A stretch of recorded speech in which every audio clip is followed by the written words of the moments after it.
Alors, Studio Impro, c'est le nom de ce spectacle. C'est un mariage entre cinéma et improvisation, c'est-à-dire C'est-à-dire que pour lancer les improvisations qui ont une durée entre 3 et 15 minutes, il y a un réalisateur qui est une sorte de maître de cérémonie de la soirée qui va piocher des titres que le public a écrits en arrivant dans la salle.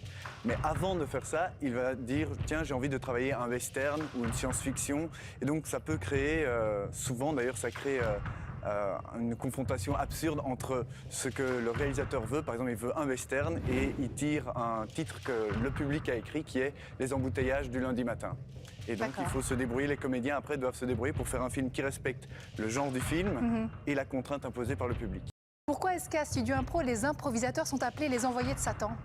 Parce qu'en fait, on a choisi de faire vraiment une mise en scène plutôt qu'aligner des impros les unes après les autres et dire voilà, c'est l'impro 1, l'impro 2, l'impro 3. Ouais. On a créé un contexte avec vraiment une mise en scène. Le metteur en scène, enfin le réalisateur de Studio Impro a vendu son âme au diable pour avoir accès à tous ces titres que le public lui a donnés.